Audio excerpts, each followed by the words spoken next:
Is Nebraska leaving meat on the bone in some areas? What are we talking about? Let's find out.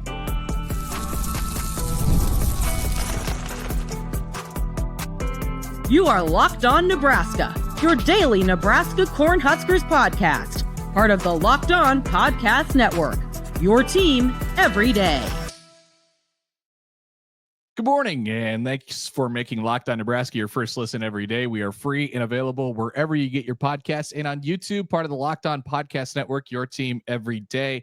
And today's episode is brought to you by FanDuel. From the first whistle to the final drive, FanDuel makes the NFL playoffs even more exciting. Right now, new customers can bet $5 and get $300 in bonus bets if you win that first bet. Head to FanDuel.com today and get started.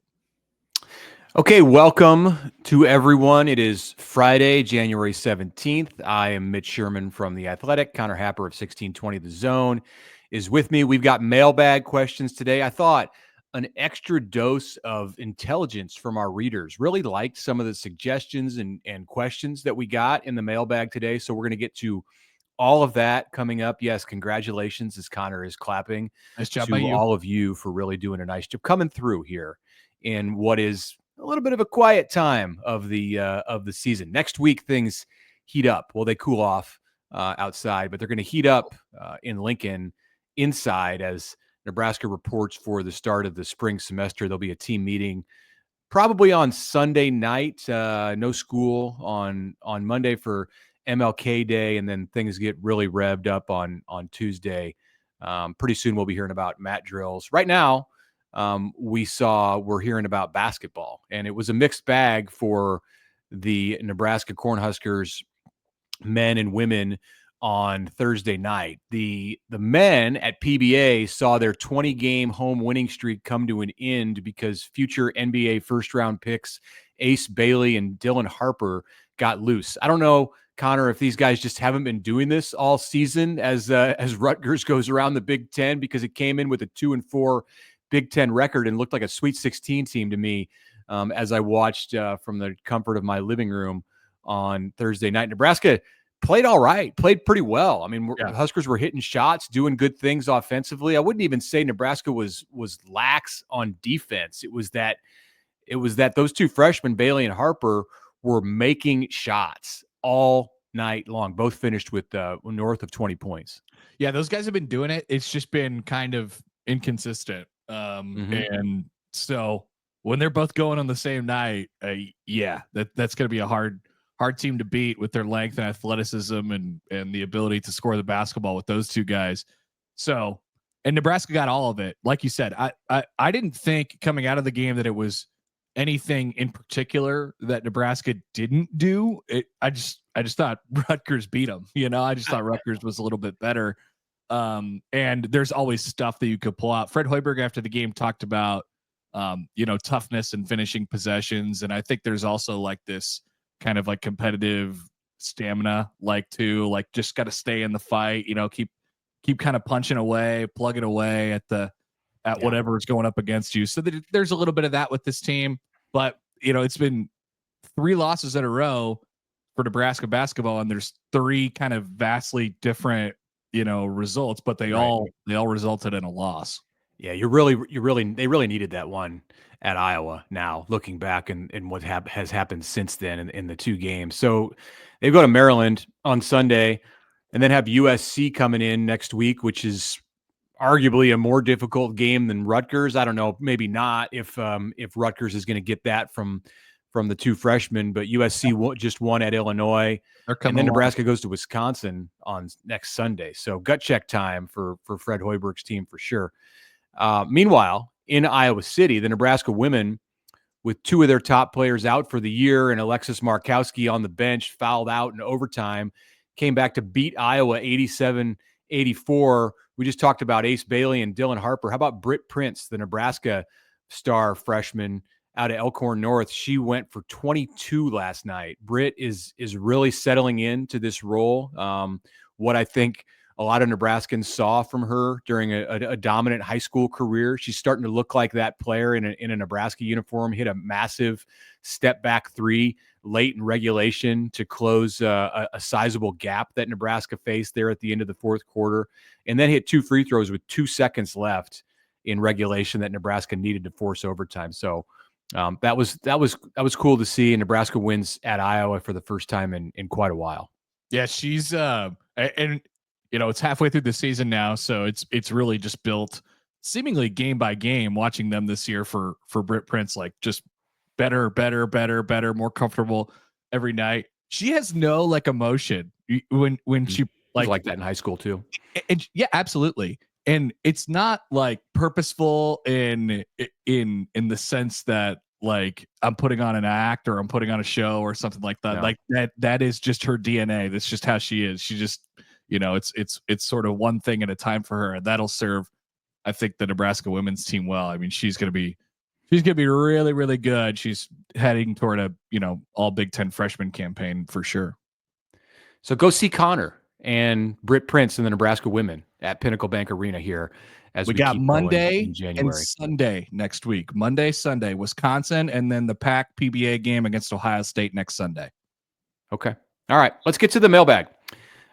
First up from John on email. John says, I think the CFP is awesome.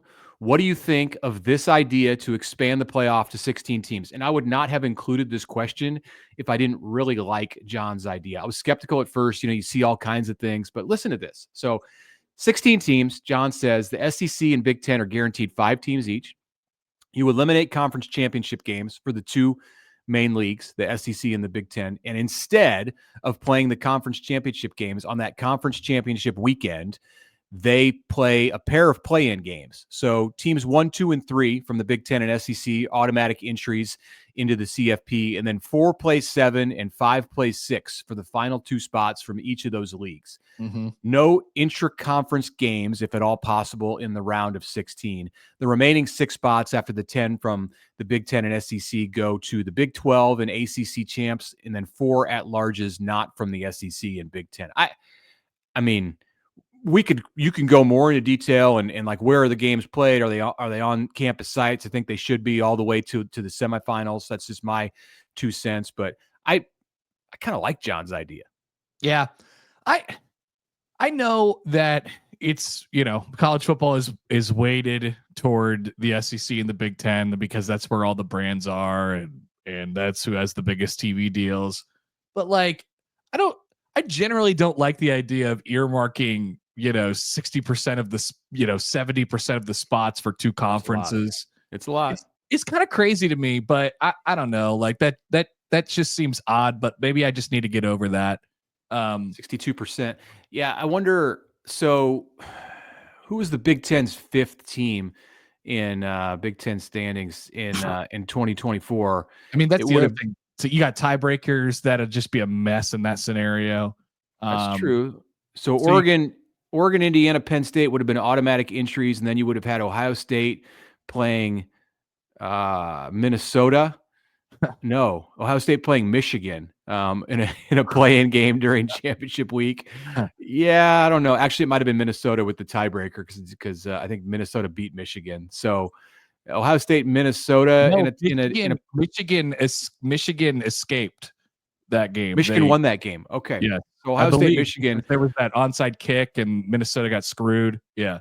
A week after they played in the big game, they play again for a spot in the college football playoff. I don't know how that would go over. And then Illinois in Iowa in a play-in game. I mean, the idea of having 7 teams alive from those 2 leagues up until championship weekend, like 14 teams from those 2 leagues who are alive and still kicking with a chance to, in theory, win the national championship is kind of intriguing. People in the Big 12 and the ACC are going to hate that, but you do have those 4 at-larges. One of those is probably going to a group of 5. So 3 teams in total probably coming from the Big 12 and the ACC in addition to their champs. Like it might in some years work out. Like this is not going to happen. Like they're not going to go this way. There's not going to be this kind of radical change in the playoff right now.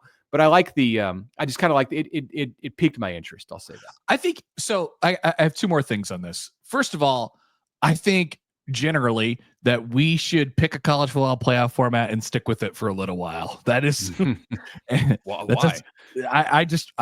I think it would be good for everybody if we just chilled out for a little while. And it does seem like we're going to have the same format next year that we had this year, but that might be the last year of this format. So that's one thing. The other thing is, I think there is stuff that you could do at the conference level that makes this a little bit easier to sort out as well. If we're worried about at-large teams, I always love the idea, and I came up with this whole like spreadsheet a couple of years ago. Basically, you know, in an 18-team Big Ten conference or in a 20-team Big Ten conference, let's say you add Notre Dame and somebody else or something like that. You pod out the conference. You basically turn it into the AFC, right? Or, you know, whatever it is. You have 4 pods or divisions, and then you get cross scheduling across the pod. You play everybody in your pod, and then they're regionally based every year.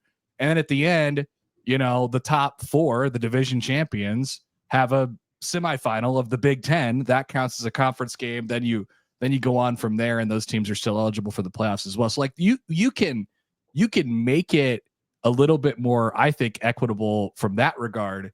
But once again, everybody is just so dead set on fending for themselves and trying to get the best deal out of all this stuff that it's just, you know, like this is the track that we're on, and we're not going off it.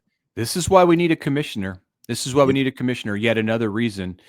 The last thing I'll say about this, and John brought this up in his email, is that one thing this does is it takes some of the influence away from the committee, because if you're going to put teams in, like 5 teams from the Big Ten and 5 from the SEC and two conference champs in addition to that, like that's only 4 spots. And I didn't mention Notre Dame earlier when I was talking about the 3 remaining at-larges after you get a group of 5 team. Like you might only have 2 if Notre Dame gets in. There's not a whole lot of work for the committee to do in that situation to actually pick the field. They've had to seed the thing, but I think the more we can take out of the committee's hands and find a way to do it like it's done in pro sports, where if you win more games, you get in the playoffs. That to me is one of those like high level things that is a direction that the CFP should probably trend toward. Yeah, but we can't do that if we have 70% of the playoff and it's 2 conferences. That's just not. It's also hard to do when one conference plays 8 league games and all the others play 9. So right, it's a mess. Exactly. It's a mess. All right, we're gonna take a break, and when we come back, we hear from an emailer who takes our side. He's defending us from last week when we got called out for caring too much about the offensive line. That's next.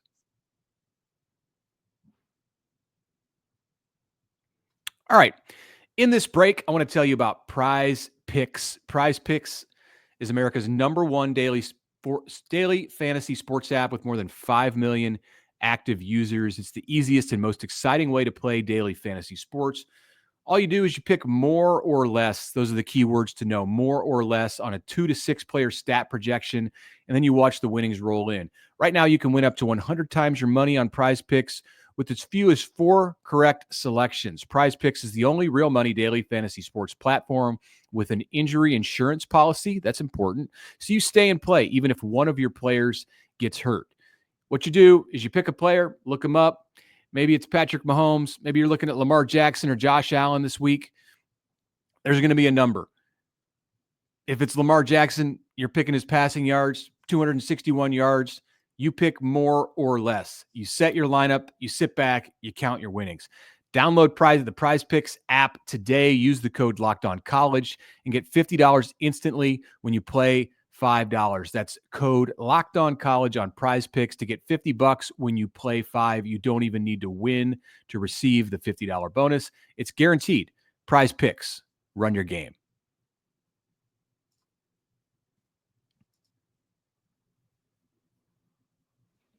All right, welcome back. Mitch Sherman, Connor Happer with you, continuing on with our mailbag on this Friday. Thanks for being with us today. Let's go to the we love this, a person who takes our side or a person who stands up for us. Here is Andrew.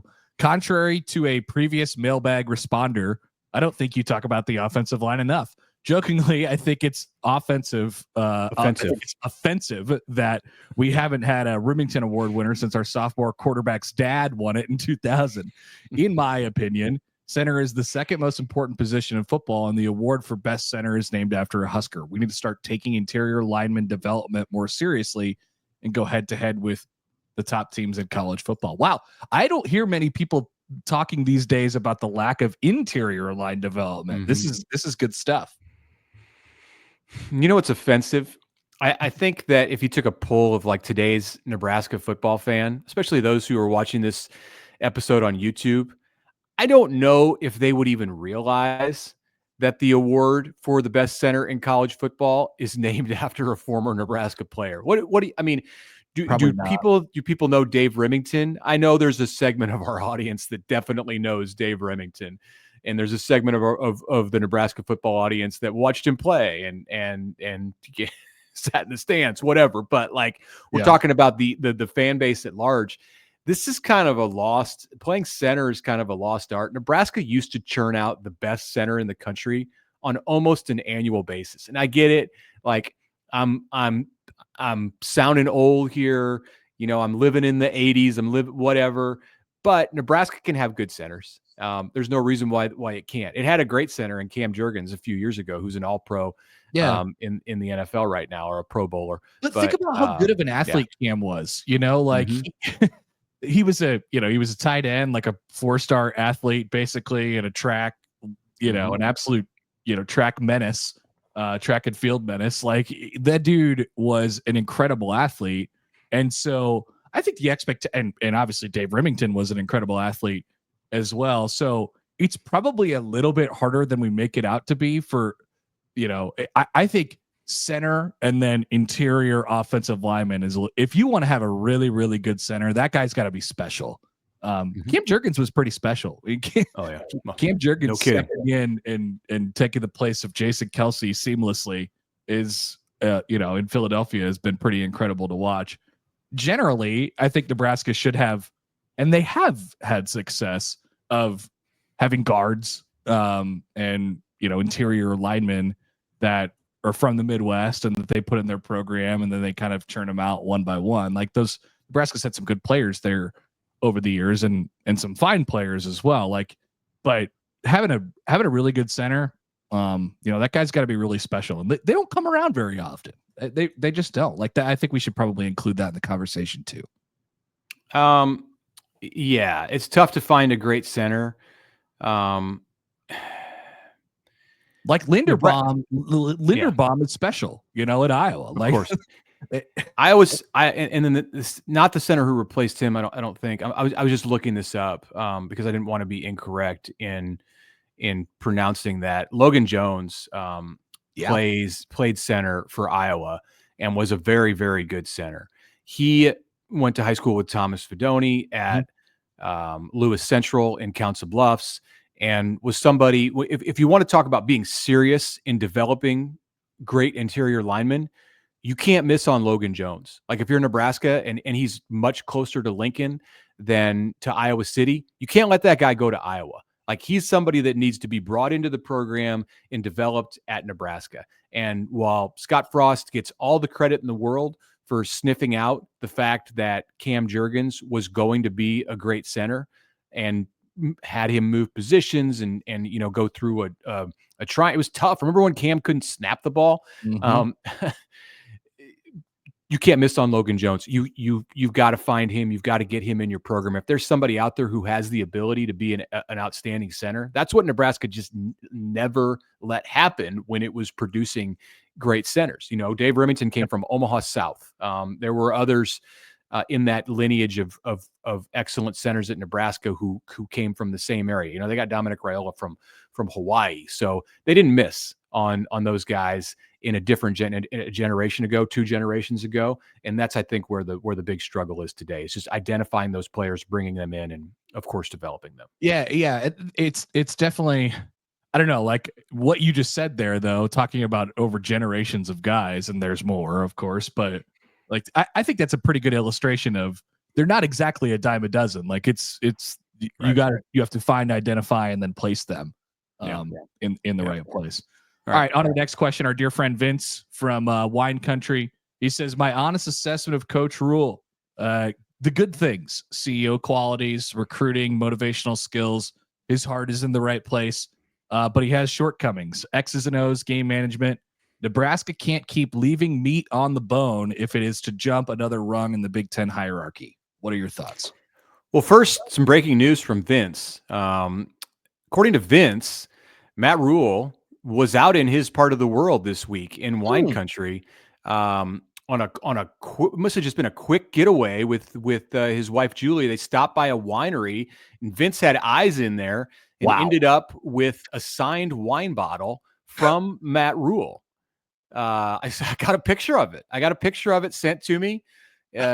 Legit, man. I was skeptical when he told me that that Coach Rhule was out in the Napa Valley this week amidst the busyness of hiring a special teams coordinator, of finishing up with the transfer portal, of being on the road as a head coach this week in this month in recruiting for 2026, getting a junior day ready. Like, he's not going to wine country this week, but no, like the man You're able to confirm his identity. It's true.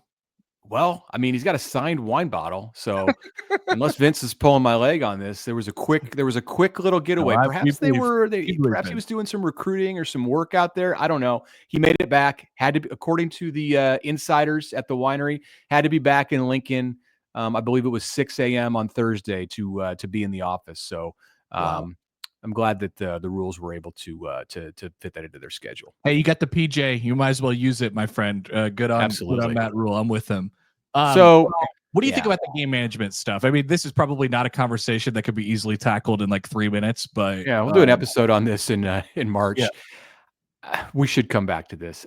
Look, there have been some things that we've seen in 2 years where you wish that it would have gone more smoothly in game management, end of half stuff, use of timeouts.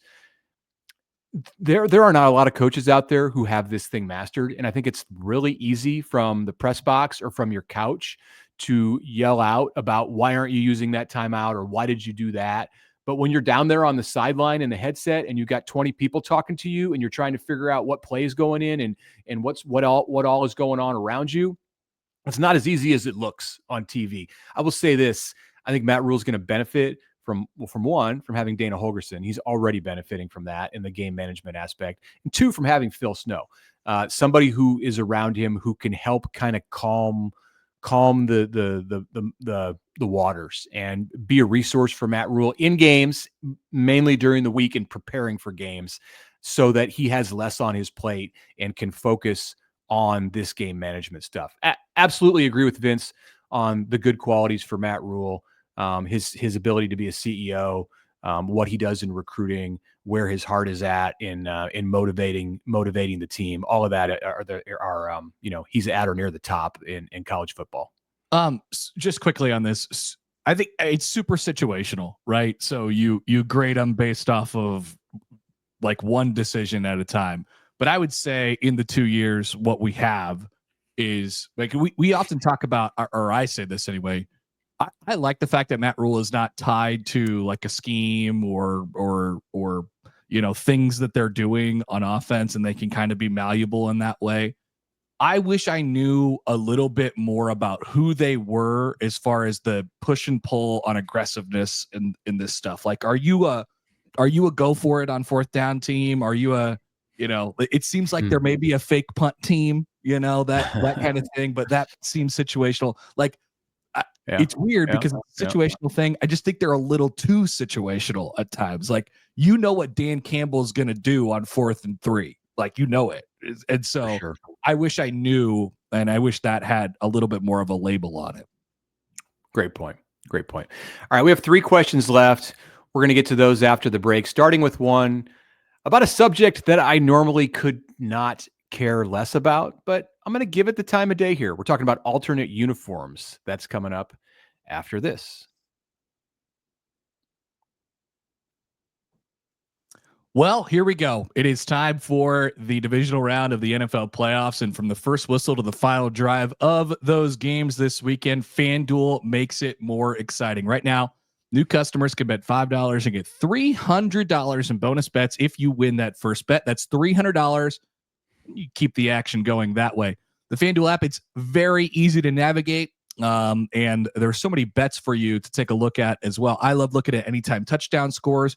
So pick your favorite one for the weekend. I think Derrick Henry is in the neighborhood of like minus 250 to score a touchdown. It's pretty much a lock. So you could parlay him with other players you think are going to score a touchdown this weekend. And then you could get that Derrick Henry anytime touchdown score as good as you want to get it. So that, plenty more options. You could parlay all the games together, money line winners, whatever you want to do in the FanDuel Sportsbook, they got you covered. So here's what you got to do. Head to FanDuel.com, join today, get started with your $300 in bonus bets. That's at FanDuel.com. Make this playoff season unforgettable with FanDuel, an official sportsbook partner of the NFL.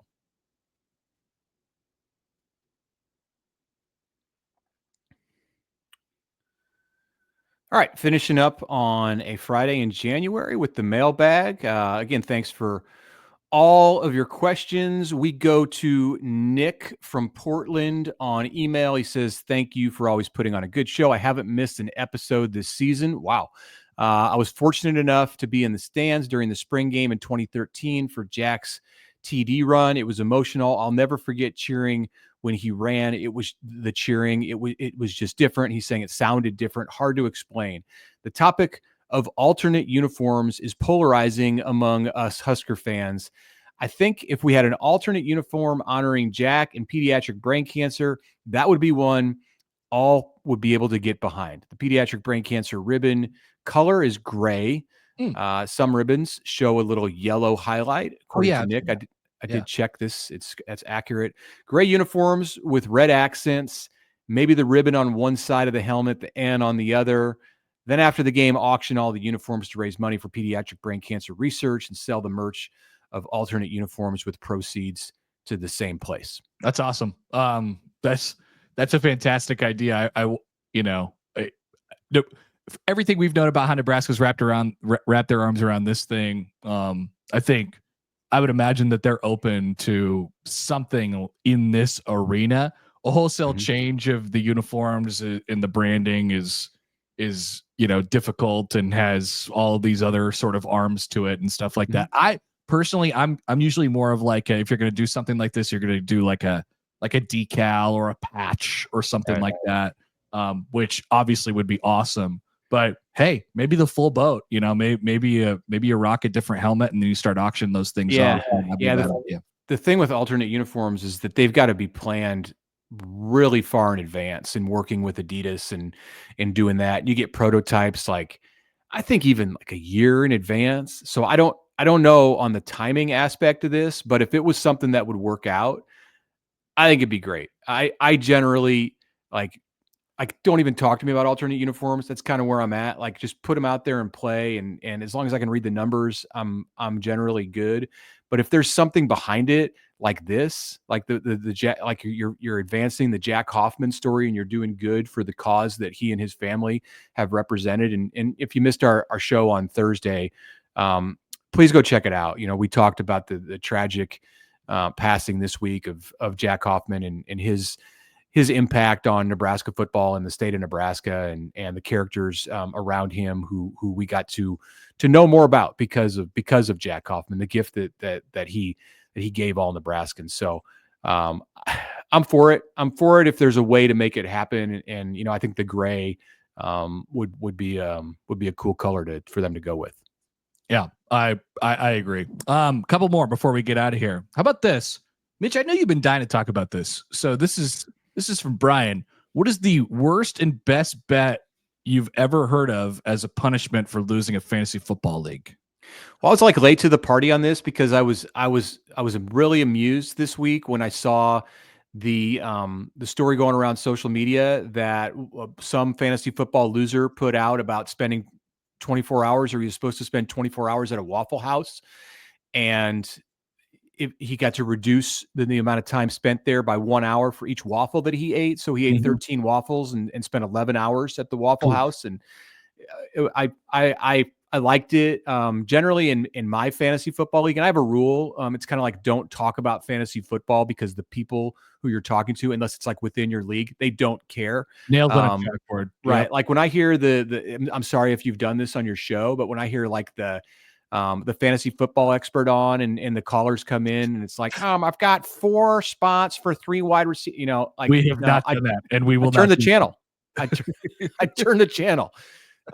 So I'm all about talking about these bets. In my league, the subjects always come up during our live draft. Oh, what are we going to do this year for the bet? And it has never followed through because the ideas are always so ridiculously stupid that no one is ever going to do it. It's like you have to go shopping at Walmart with no clothes. Like, no one, you're not going to get arrested. I saw one this year that I liked where the loser of a fantasy football league had to go sit outside at Village Point, the outdoor mall in Omaha, and play guitar. And it was a similar situation to the Waffle House one where you had to be there for like a certain amount of hours, but he could reduce the amount of time spent there by collecting more money from shoppers. That's awesome. That's not bad. That's pretty creative. I've heard of like the public shaming stuff, which is a little bit closer to what you just said. Like you have to enter in on a game show. Or the one that I have always heard over the years that I am I just think it's funny every time I hear it is that you have to sign up and you have to sign up for the ACT and go take it. Oh, and I saw one of those. Yeah. See what score you get That's at whatever awesome. age you are. Like that would be super embarrassing.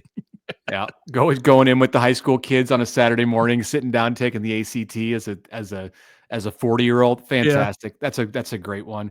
On a much simpler note, but it can be quite entertaining.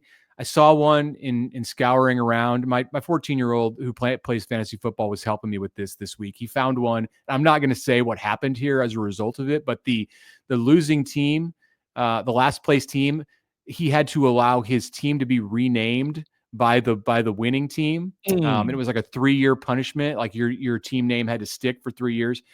It's not appropriate for me to repeat the name of the team that he was renamed on this show here, but I enjoyed hearing that story. That's interleague shame. That's where you want to keep that one. That's good. And then one more before we get out of here. An interesting question from Josh on X. Are Lime bikes, the Lime bikes or the Lime scooters, are those like burner phones? So can you explain why this question is in here?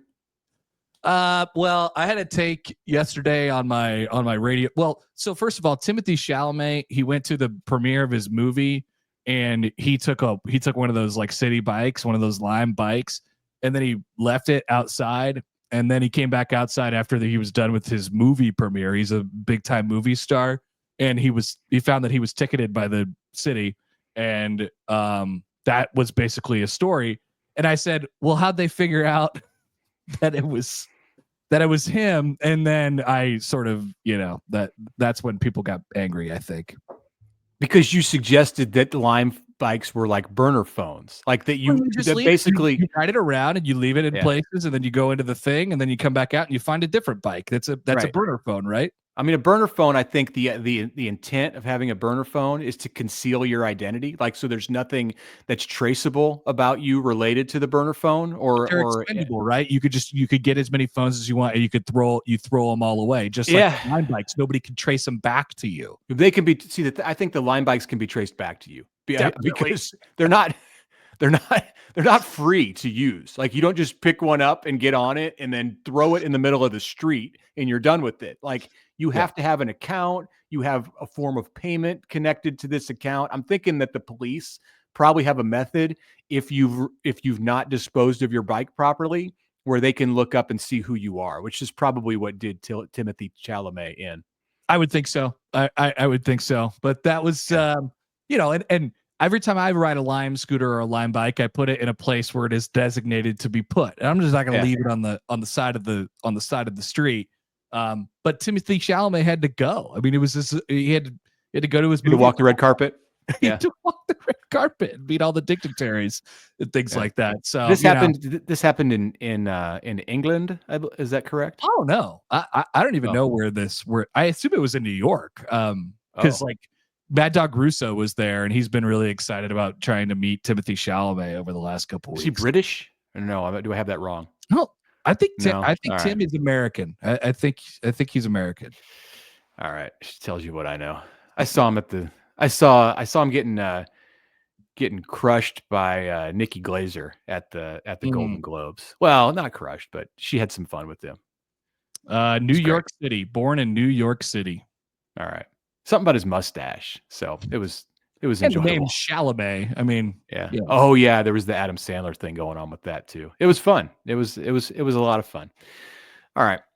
So has been this episode. So what a show. Thank you for making Locked On Nebraska your first listen today. For your second listen, check out the Locked On Big Ten podcast, Locked On Big Ten with Craig. They put the Big Ten first. He's got lots to discuss right now with Ohio State coming up on Monday and the national championship of college football against Notre Dame. We will touch on that on our Monday podcast. You can find Locked On Big Ten on YouTube or wherever you listen to podcasts.